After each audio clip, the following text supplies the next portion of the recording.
We are continuing our sermon series this morning called A Narrative of Presence. And we're seeking to look at the big picture of Scripture, looking at it from the perspective of God seeking to be with the people he created, the people who share his likeness, who share his image. And we see this, last week we talked about the fact that some believe that there may be a God, but he's distant from us. He has no interest in us, and he's far away. But the Bible paints a very different picture from beginning to end. Not of a God who is disinterested and disengaged, but of a God who is interested, that cares, is concerned, and that longs to be with us. And we're going to continue to look at that all through the Bible, that theme all through the Bible as we go through this series. This morning we're going to start, as I think is appropriate, in the very beginning. So if you've got a Bible with you, you can turn to Genesis chapter 2. We'll be looking at parts of chapters 2, 3, and 4. And we see in those passages, in the passage before, in the chapter before, chapter 2, chapter 1, that God created the world. We're not going to get into the whole what happened during creation and that kind of thing. That's another sermon series. But we know that he did, and that when he did, he pronounced, it's good. It's good that he had made the world. What he made was as he intended it to be. It is good. Now, in our day, we know that there's a struggle with that whole concept of what is good. If I can have that next slide. There are people that think that see good as kind of a subjective concept, a subjective principle. You look at the things up on the board, you can see there are a number of things up there that some would call good, right? I mean, the top one, is that a California roll or is that sushi or something like that? I don't know, but I wouldn't go near either one. I mean, if you like it, you'd like to see it in front of me because you can have it. Because I have no interest in that. But there are some people, my wife included, that say, oh, that looks pretty good. That looks good. How about the Razorbacks? Everybody likes the Razorbacks, right? Yeah. All right. Well, my father-in-law's with us today. And he grew up in Indiana and went to Purdue University, got his degree from there. I'm guessing he doesn't hate Arkansas, but I'm guessing, if I had to guess, that he would probably rather see Purdue, right? And that makes sense to us. We know because in Indiana, there's only college basketball and corn. That's really all you have. And the corn's good too. You have to admit that. And so we've enjoyed watching college basketball together even this weekend. But we're both kind of sad that Purdue's out of it. I'd like to have seen them go a little further. Had them going a little further in my bracket as I speak. But didn't work out this time. Hiking is fun, but not everybody's into it. Crochet. How many likes the needlework, the crochet and stuff like that? And I got several. Man, I wouldn't know what to do with those things. I'd be throwing them at people, and that. I wouldn't have any idea. I mean, I love what's made from it. It's beautiful, but it's just I don't get it. I don't know that I could do it, and if I could, it would be ugly. Baseball season's coming up. Everybody loves baseball and thinking about what's going to happen and moving forward along those lines. Some of you have seen Beauty and the Beast. There you go. Got some baseball fans out there. Beauty and the Beast. Some of you how many of you seen that movie? All right. If you've seen it, is it good? Yeah, it's good. I haven't seen it. So I would assume that it's pretty good, but it's probably one of those things too that some of you are interested in and some of you aren't. So what's good? I mean, if you ask me for my list would look like the next screen, right? That's my list, right? You can judge me or not, but that's my list. Joe Pitney agrees with me on some of it, I know. But we're different, right? We have some different tastes and some different values. If you want to, go online today and you can use my Facebook wall and just put me a list of 5 or 6 things that you think is good. Show me the pictures. I want to see it. What is good? Our world would tell us that good is like this, right?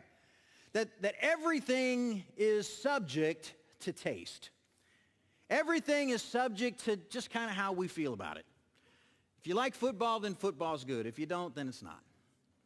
But they would take that to things that apply to morality, to church, to things of God.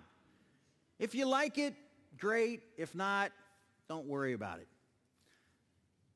The whole concept of good and evil is left to a subjective whim. This idea of if I like it, then it's good. If I don't like it, then it's bad. It can lead us to taking clear commands of Scripture and saying, well, I think it's all right. Or I don't like that, so I'm gonna leave that out. Kind of a buffet approach to God's commands and what he wishes. But when God said it is good, he meant from his perspective. And if you believe in God, then there's really one perspective. In terms of the ultimate good, he allows us the right to have tastes in food and in college football teams and things that we like to do. Obviously, that's fine. That's good. That can be subjective. But when it comes to issues of morality, when it comes to issues of how we treat each other, when it comes to what we do with our time as it relates to him and our ministry before others, God says you need to go by what I say is good. And what he calls is good indeed. And he called creation good. And in creation, he made a place for he and man to dwell together. We can't talk about this concept of presence without going back to the very beginning and looking at the Garden of Eden, right? Because we know that when God created the world and said and pronounced it good, that it was as he designed it to be. It was what he wanted it to be. We don't know all of the whys. For instance, the passage that Robin read for us, God put two trees in the middle of the garden. The tree of life and the tree of the knowledge of good and evil, right? Some might ask, why two trees? Why did God give man a choice? Why was it important that there is the opportunity out there to not choose to do God's will, to go your own way? Why was that there? It's an interesting question, one we're going to deal with a little bit today and a lot later. But the fact is that there were two trees. God says of one you can eat, the tree of life, right? And we get the sense from the later in that passage in chapter. I'd encourage you to read chapters 2, 3, and 4 when you go home and process this a little bit. I don't have time to read that all today, but the story should be a familiar one to you if you've read through that before. Again, God says you can eat of any tree except one, the tree of the knowledge of good and evil. They ate from the tree of life, and we get the sense again that because they ate from the tree of life, that that their life would last for an eternity, or until they chose something different, which ultimately we know that they did. And so literally the two trees, when it looks like a choice, was a choice between life and not just knowledge, but death. Because God says if you eat of that tree, you're going to die. Death is going to happen to you. It's going to be something you'll experience. And yet, Satan got in the way, talked to the woman, says, nah, you're not going to die. You're just going to know things. You're going to know you're going to be like God, and you're going to know what he knows. And we all know what happened after that. Let's look just real quick at well, you've got that slide up there, the closeness in the garden. We have to imply this through a lot of what we see. First of all, we see in Genesis, God he created this garden. He created the world first, and then he created this garden, and the Bible says he put all kinds of trees in it, trees that were good for food.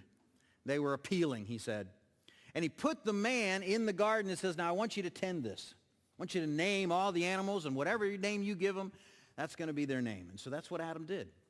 For a time, we get the sense that he was by himself as he did that he named those animals and the Bible indicates that he looked among the animals for someone who could be a partner for him, and he found nothing, and that's when God decided that he needed a woman.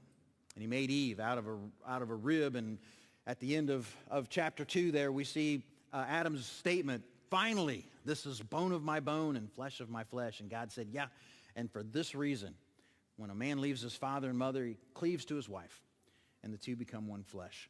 God made family. In the summer, we're going to do a series called God's Design for the Family and what that looks like, and we're going to come back to that passage as we talk about that. But we can see everything's working according to God's plan. Man and his wife live in the garden, and God is there with them. It's not until after the sin that we kind of get another glimpse into garden life that's there, and we can imply from what happened that garden life was very good.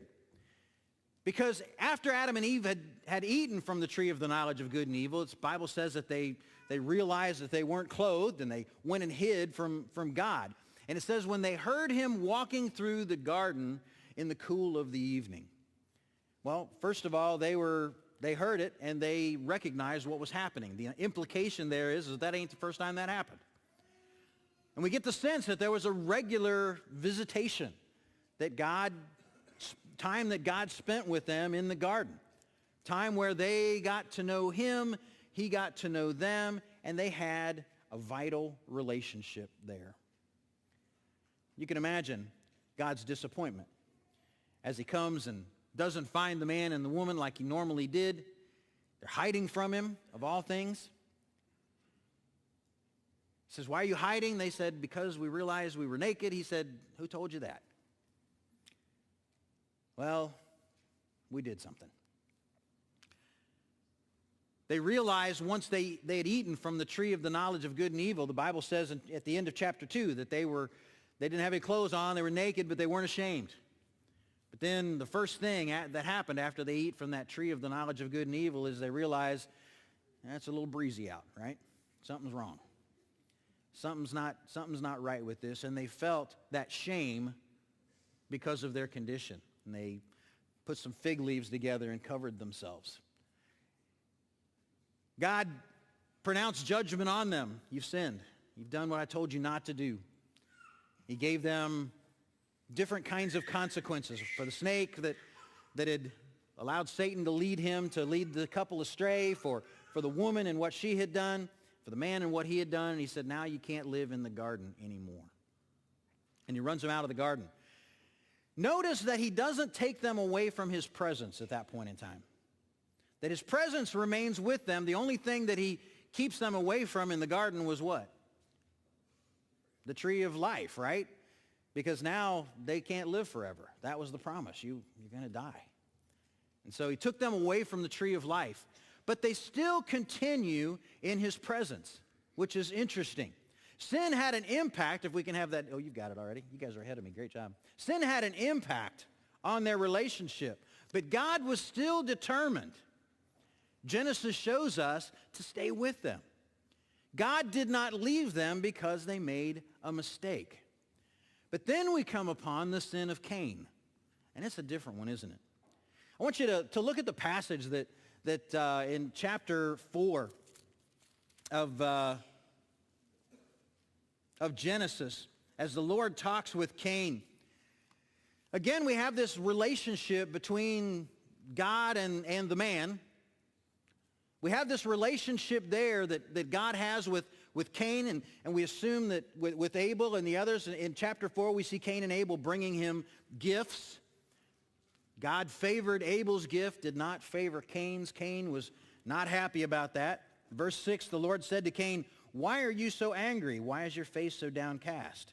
If you do what is right, will you not be accepted? But if you do not do what is right," listen to this, "sin is crouching at your door. It desires to have you, but it must not rule over you." God tells him that before his sin, the sin that we know about, before he took his brother out into the field and killed him. And it's at that point in time that God told Cain, "You've got to go away now because of what you've done." And in Cain's lament, again, I ask you to read it. In Cain's lament, he said, "I have to go away from your presence. I can't be with you anymore." He says, "It's too much for me to bear. If anyone sees me out there and they know me, they're going to kill me." God sends him away from his presence. Here's a big question for Genesis. What was the difference between the sin of Adam and Eve and the sin of Cain? God stayed with Adam and Eve and his family. They ran them out of the garden, but he was with them. Cain was driven away out of God's presence. And we get the sense through the rest of the chapter 4 and into chapter 5 that it's Cain's family that kind of sets the tone for the world all the way up to the time of Noah, when the Bible tells us that every thought of every man was only evil all the time. What's the difference between Adam and Eve and Cain? What's the difference between their wrong? I think we can see in Adam and Eve that they succumbed to temptation, right? They made a mistake. They realized their mistake, and they came back and talked with God. You get the sense in that they were able to work with God and to continue to be with him. The statement that God makes to Cain is that if you let sin come in the door, he said, sin is crouching at your door, you must not let it rule over you. We get the sense that Cain did just that. He opened the door. And that sin at that point in time was ruling over him. And when sin was ruling over him, God says, you got to go. You've got to move out from my presence. Sin strained the relationship with God. Enough sin, a heart of sin, removed people from his presence. And that dream of Eden, that dream of the garden, that dream of that utopian existence with God, dwelling with him, the sense that we get from the song that Zach led earlier of walking and talking with God in this garden. I come to the garden alone. He walks with me and he talks with me. That sense we get of what Adam and Eve experienced in the garden was again under the condition that God said, that's good. That's what I want. That's the way I want to live with man. It's the way I want to be with him. But we see in Genesis that sin got in the way of that dream. Because man chose to live life differently than God instructed. Man chose, even though he had few boundaries, man chose to step over those boundaries. And because of that, there are consequences. Oh, Adam and Eve had their eyes opened all right. They realized that good had an alternative. It had an opposite.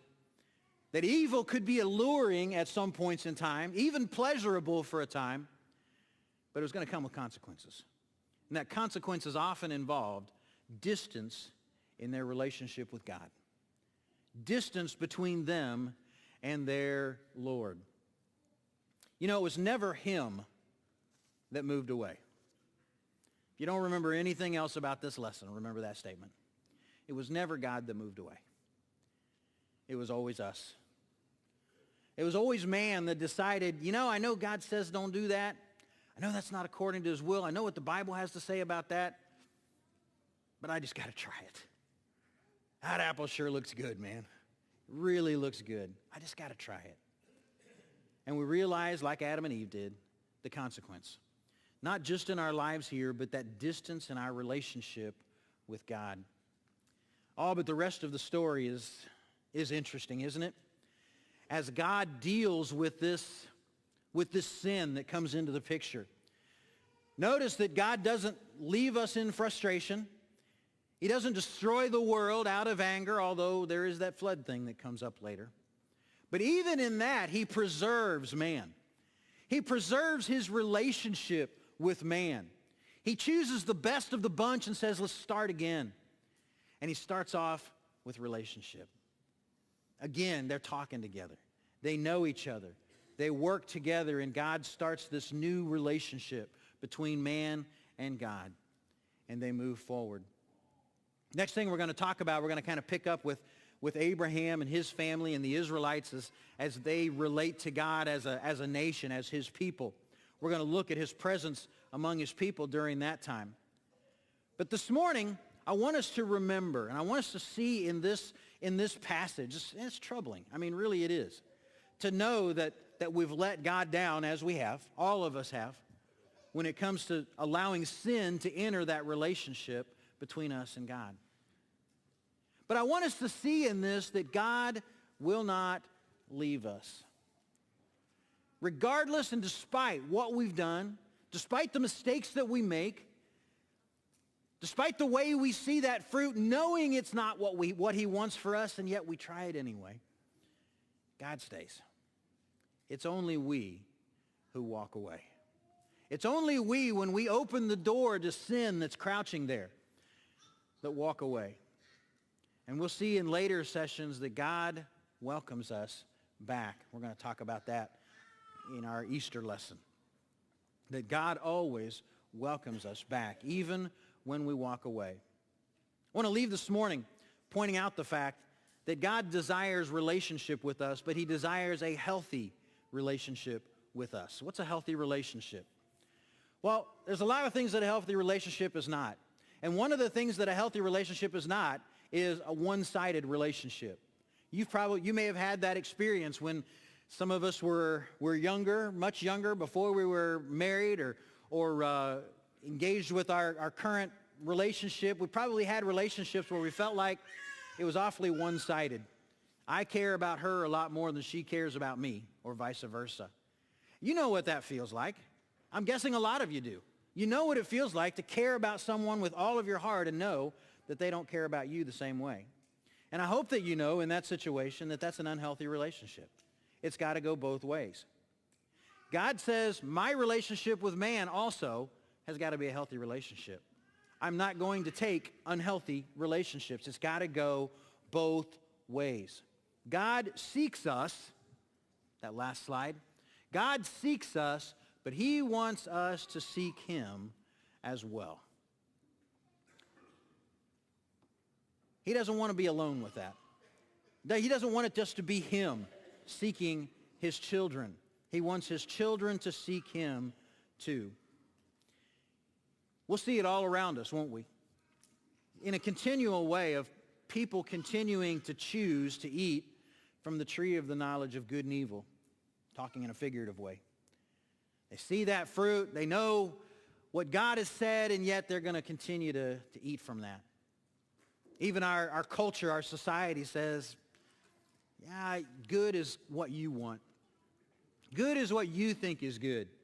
And it applies to morality as well. There's no absolute good, no absolute evil. It's all kind of a subjective mass that we can all look at, choose from what we like, we like.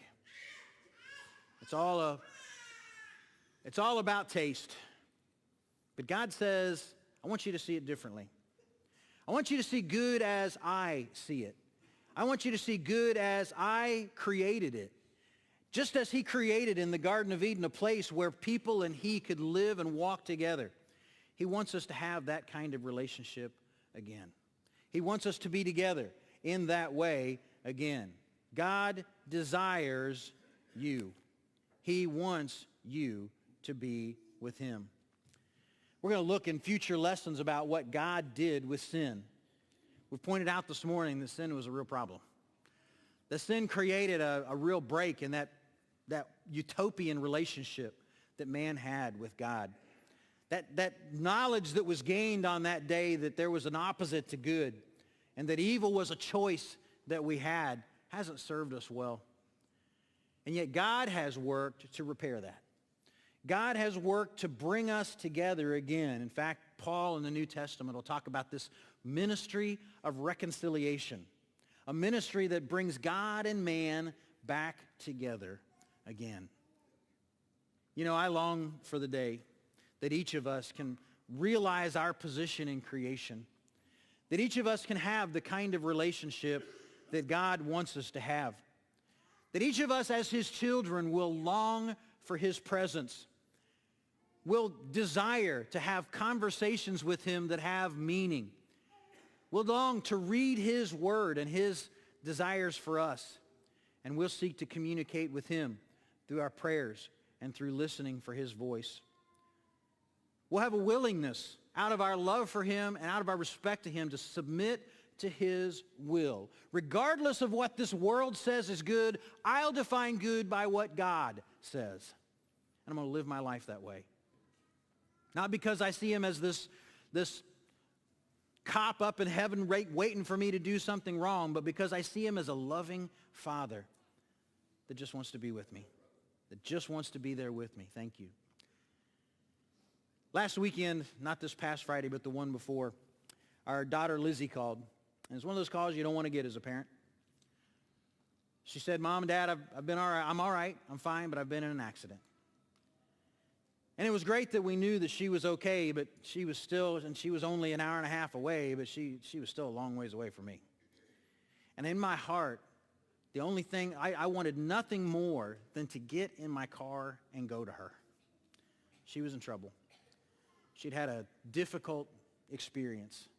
And there was nothing in me that didn't want to be with her and only her at that moment. And as I'm putting this lesson together, I'm realizing that's the way God is with us.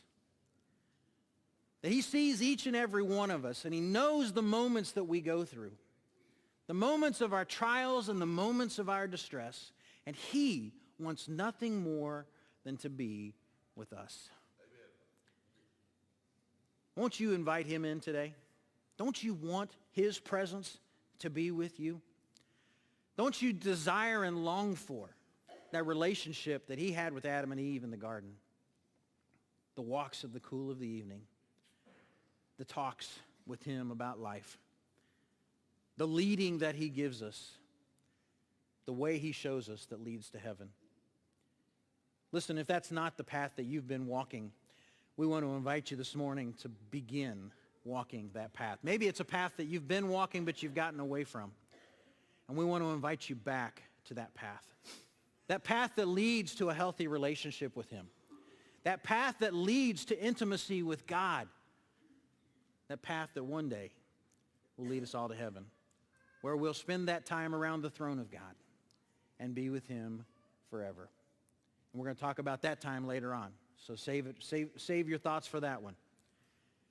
But I want to invite you this morning to join in relationship with God, to be the child that he wants you to be, to join him or rejoin him if necessary, in walking hand in hand in the garden, talking in the cool of the evening, walking and talking with your master.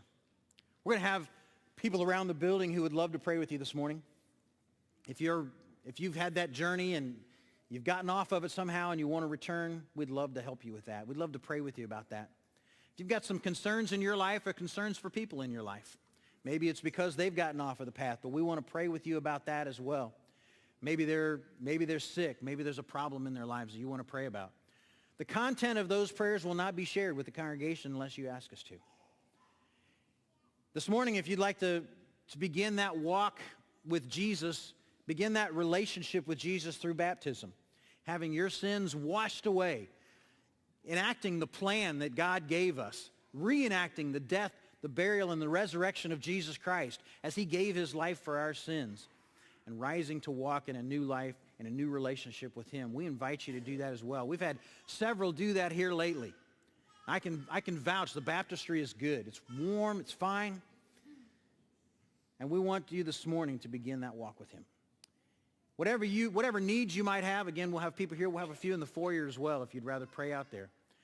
But let your wishes be known. Let those barriers that you may have in relationship with God fall today. Don't leave here with those in place. And allow your relationship with God to continue to grow in a healthy way. Zach's going to lead us in a song to encourage us to do that. Let's stand as we sing that song. As the mountains surround Jerusalem, so the Lord surrounds his people. As the mountains surround Jerusalem, so the Lord surrounds his people. Surround us, Lord. Surround us, oh Lord. We need to be in your presence.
surround